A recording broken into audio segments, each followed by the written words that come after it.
Un saludo a todos los congresistas.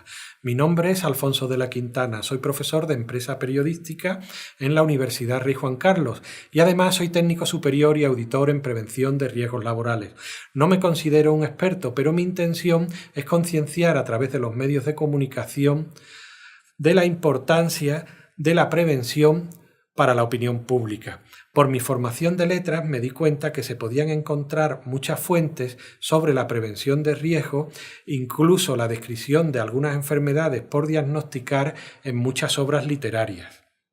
En la transparencia número 2 podemos ver que de las obras literarias se pueden encontrar temas relacionados con la prevención de riesgo. Por ejemplo, en El Quijote podemos ver cómo Don Quijote llega a agredir varias veces al pobre Sancho Panza. En Los Miserables podemos ver desde maltrato infantil a alcoholismo, tuberculosis, incluso heridas de guerra. Y pues, se puede analizar hasta el estado de las cañerías de París. En Los Santos Inocentes sucede lo mismo. Pero, entre tanta literatura, he seleccionado a Charles Dickens y entre toda su obra, concretamente a Oliver Twist, por ser la obra más conocida por la opinión pública, ya sea de una forma escrita o audiovisual. En la transparencia 3 hay un dato interesante en la historia del consumo de alcohol, que fue la supresión del impuesto de la ginebra en Gran Bretaña. Esto, que parecería muy simple, supuso que la ginebra era más barata, lo que creó un alto consumo y consecuentemente un alcoholismo tremendo, que no solo llevó a que hubiera alcoholismo en sí, sino se llegaron a detectar el síndrome fetal alcohólico, es decir, que ya hasta los niños recibían alcohol antes de nacer. Luego la situación era tremenda. A tal grado llegó a dañar a la sociedad la ginebra que el propio Colegio de Médicos de Inglaterra pidió que se volviera al impuesto sobre la ginebra para evitar este desmadre, por llamarlo de alguna manera. Mientras en Inglaterra veíamos que la situación del consumo de ginebra había llegado a una degeneración enorme, como hemos visto en la imagen 3, los grabados de la época así lo denuncian, la situación en España era también realmente complicada. En el año 1800 había 11 millones de habitantes. A principios del siglo XIX la población vivía en pueblos de menos de 10.000 habitantes, la población era inminentemente rural y agrícola, no había una revolución industrial como había pasado en la Inglaterra de Charles Dickens, pero en general en el campo o en la ciudad las condiciones sanitarias al principio del siglo XIX eran muy deficientes y por ello las enfermedades epidémicas eran uno de los mayores riesgos de la población. Riesgo posiblemente frecuente y grave, fruto también del intenso comercio colonial con las Américas y de los escasos medios terapéuticos para combatirla. El cronista Blanco White denuncia cómo en Sevilla hubo una epidemia debido a que la gente iba a comulgar y al comulgar el contacto de la saliva con la mano del sacerdote pues indudablemente propagó de una manera salvaje lo que fue un ejemplo de epidemia tremenda. Vemos cómo precisamente una epidemia de fiebre amarilla del año 1821 afectó a la costa meridional y levantina. Solo en Barcelona se produjeron 6.244 fallecimientos, lo cual es una cantidad enorme en proporción a los habitantes que había en la Barcelona de la época. Durante el siglo XIX se produjeron en España 5 epidemias de cólera en un siglo. La de 1833 a 1835 ocasionó 300.000 muertes. La de 1853 a 1856 produjo 237.000. En las 5 epidemias hubo unos 700.000 fallecimientos, digamos que cerca de 1 millón de personas fallecidas. Si todos estos males no eran pocos, señalar que en España antes de 1900 no había un servicio de salud pública y que no sería hasta 1900 que la mayoría de los trabajadores estaban acogidos a la beneficencia. A continuación, en las siguientes imágenes, vamos a analizar textos de la obra de Oliver Twist. Este texto es, desde mi punto de vista, muy cruel. Dice literalmente, lo criaron con biberón. La expresión lo criaron con biberón era que no lo crió su madre, que el pobre chico no conoció ni a su madre. Este es el caso de Oliver Twist, desgraciadamente. Oliver fue víctima de un tratamiento sistemático de traición y de engaño. Lo crearon con biberón. ¿Qué pasaba? Pues que a este chico se está describiendo perfectamente Charles Dickens lo que es con una técnica de acoso infantil, cómo se está acosando a un niño, mintiéndole sistemáticamente, traicionándolo, con las consecuencias que luego se verán. Decía también Oliver Twist, sucedía sistemáticamente en 8,5 de cada 10 casos que o bien el niño enfermaba de privación y frío o se caía al fuego por descuido o se medio chamuscaba accidentalmente. En cualquiera de los 3 casos la infeliz criatura era normalmente llamada al otro mundo y allí se reunía con los padres que no había conocido en este. Este texto también es cruel. Viene a decir que es que a los niños no se les cuidaba y que por dejadez pues tenían accidentes del hogar, en el hogar, como son las quemaduras en los sistemas de calefacción de aquella época, que eran de fuego directo. En la imagen 7 vemos cómo se describe perfectamente Charles Dickens en Oliver Twist las consecuencias del estrés postraumático. Lloraba solo amargamente todo el día y cuando la noche larga y tenebrosa llegaba, se llevaba las manecitas a los ojos para dejar fuera la oscuridad y acurrucándose en el rincón trataba de dormir, despertándose cada 2 por 3 con un respingo y tiritona y arrimándose cada vez más a la pared, como queriendo sentir que su superficie dura y fría fuera un refugio en la penumbra y soledad que le rodeaba. Yo he leído algo y yo no he encontrado una descripción del estrés postraumático infantil mejor que la de Charles Dickens da en Oliver Twist, sin que en aquella época el estrés postraumático estuviera diagnosticado.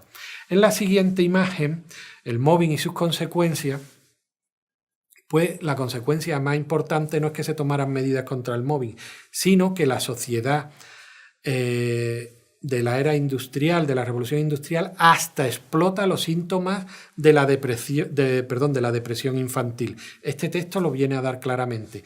Tiene una expresión de melancolía en la cara, querida, prosiguió el señor Sowerby, que es muy interesante. Haría un acompañamiento, un acompañaentierros estupendo, amor mío, solo para servicios de niños. Es decir, a Oliver Twist, por tener esa depresión, lo contratan en una funeraria para que llore en los funerales por su cara tierna, por su cara de pena, que diera más pena todavía a las personas que asistieran al funeral.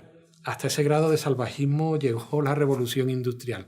Otro aspecto muy interesante en la obra de Oliver Twist es analizar el uso de alcohol con fines medicinales. Tradicionalmente el alcohol siempre se ha dicho que tenía fines medicinales, etcétera, etcétera, pero aquí llega a haber recetas que son verdaderamente salvajes. Ejemplos de estas recetas médicas que nos encontramos en la obra es que se dice Daffy para niños, opio por doquier. Bueno, ¿esto cómo va a ser? Le mezcló luego un vaso de ginebra caliente con agua, diciéndole que tenía que beberlo de un trago, pues otro caballero necesitaba el vaso. Además de ser una medida antihigiénica, se estaba dando la ginebra caliente, o sea, como una medicina para entrar en calor, para recuperarse de un desmayo. Y además señalar que anteriormente, cuando se hablaba del Daffy, el Daffy era una bebida especial que se le daba a los niños a base de ginebra y de sen, que es un laxante. Más adelante veremos por qué se hacía esto, por supuesto también para rentabilizarlo, pero bueno. Otro texto interesante nos viene a decir lo siguiente, ya que además de la moderada dosis de opio que recetara el boticario, obraban todavía en ella los efectos del último trago de ginebra con agua. El grado de esta persona de adicción al opio y a la ginebra sería digno de estudio, pero ya ven, el boticario recetaba opio pues como fuera. Otro texto interesante, pues lo que me veo obligada a tener en casa solo un poquito para poner Daffy de los benditos niños cuando no se encuentran bien. Y aquí se especifica, Daffy es una mezcla de Sen con ginebra que se ya daba a los niños como medicina. O sea, ya estaba institucionalizado que los niños tomaran ginebra desde niños porque era una medicina. En la siguiente imagen aparece la figura del desollinador como oficio. Es muy interesante esta figura porque es la primera enfermedad que se detecta laboral en Inglaterra, que la detecta el doctor Pott, que veremos más adelante. ¿Por qué se da? Aquí hay textos que son desgarradores. Ya ha habido muchachitos que se han asfixiado en las chimeneas, dijo otro señor. O sea, que metían a los niños en la chimenea porque como eran pequeños podían subir cómodamente, bueno, entre comillas, mejor que los adultos, no es que fueran cómodamente, es que podían subir mejor que los adultos. Y si estaban delgados y eran finos, mejor. Luego otro texto también tremendo es: se moja la paja antes de encenderla en la chimenea para hacerlos bajar. O sea que si el niño se quedaba atascado, se encendía la chimenea y con el calor y el humo el niño sentía tal agresión, tal estado de pánico que hacía lo que fuera por salir. Eso es todo humo, no llama, porque el humo no vale nada más que para hacer bajar al muchachito, pues solo le hace dormir, que es lo que él quiere. Los muchachos son muy cabezones y muy holgazanes, señores, y para hacerlo bajar a toda prisa no hay como una buena llamarada calentita, y también es por compasión, señores, por si quedan atascados en la chimenea, al tostarle los pies, patalean y así se desenredan. Desgarrador, explotación del trabajo infantil y un ejemplo de acoso laboral y de lo que no tiene que ser el trabajo infantil. Las conclusiones más importantes que entiendo es que Charles Dickens no solo quiere contarnos una historia de pobres huérfanos en Oliver Twist, quiere denunciar hasta las enfermedades que sufre su época, principalmente el alcoholismo, la mala alimentación y la depresión. También me ha resultado interesante al comparar el estado de España con Inglaterra, que aunque España era económicamente más pobre, su sociedad reacciona debido a que las familias rurales eran más humanas. Aquí en España la caridad y el apoyo de la familia sustituyó lo que en Inglaterra era la law poor, que a la traducción es la ley de pobres, o sea que tuvieron que sacar una ley de pobres en la cual las parroquias ayudaban a los pobres, pero en Oliver Twist se ve cómo los ayudaban. Por otro lado, se ve cómo se establecía ya en aquella época un circuito de consumo del alcohol, es decir, se inicia al individuo con el vino, luego con la cerveza y luego con la ginebra, que es una bebida alcohólica más fuerte. Y por otro lado, se fidelizaba a los niños al consumo de alcohol desde edades muy tempranas, con lo cual la venta de alcohol era un negocio muy seguro. Hay que destacar la figura del doctor Percival Pott, que descubriría por primera vez las causas ambientales que originan un cáncer. En este caso concreto, era el cáncer de testículo en los niños desollinadores de Londres, pero que curiosamente en Escocia o en Alemania no se daba este tipo de cáncer en los niños. Y el doctor Percival Pott lo descubrió viajando a Escocia y viajando a Alemania, y se dio cuenta que los niños iban perfectamente cubiertos y se lavaban y duchaban muy bien después de limpiar las chimeneas, con lo cual el hollín, que es una sustancia altamente cancerígena, no llegaba al niño y de esta manera no tenía esa enfermedad, con lo cual fue un éxito muy importante del doctor Pott. Luego, por otro caso, la alimentación que se describe en Oliver Twist es la siguiente. Se daban 3 pequeñas raciones de gachas diarias con una cebolla 2 veces por semana y medio panecillo los domingos. Ahora, aquí hay distintos análisis de la alimentación que se daban en los orfanatos, que curiosamente la traducción es homework, casa de trabajo, que venían a ser escuelas de formación profesional, pero mucho más salvajes a las de hoy día, sin lugar a dudas, en que a los huérfanos le enseñaban una profesión. Lo que pasa es que la profesión era desollinador en la mayoría de las casas, de los casos, o ir de acompañante en una funeraria, con lo cual, en fin, era muy criticable. Pero respecto a la comida, decir que aunque en los balances oficiales del gobierno británico de aquellos años aparecía la comida muy bien justificada, hay autores que dicen, no, la comida estaba muy bien, la dieta, nutricionistas británicos que defienden que sí, que estaba muy bien, Pero hay otros estudiosos que dicen que de eso nada, porque desgraciadamente había un nivel de corrupción que en esas cuentas, en esos presupuestos alimenticios, desaparecía mucho dinero y que lo que llegaba a los platos de los niños posiblemente no sería lo mismo. Por otro lado, Charles Dickens describe muy bien cómo se somatiza la depresión. Al final, y ya para terminar, nos invita a esta reflexión. Hemos de poner cuidado en cómo tratamos a quienes nos rodean, ya que cada muerte evoca en el pequeño círculo de supervivientes pensamiento de lo mucho que se dejó hacer y de lo poco que se hizo. No hay remordimiento más profundo que el que no sirve para nada. Recordemos esto a tiempo si deseamos librarnos de sus tormentos.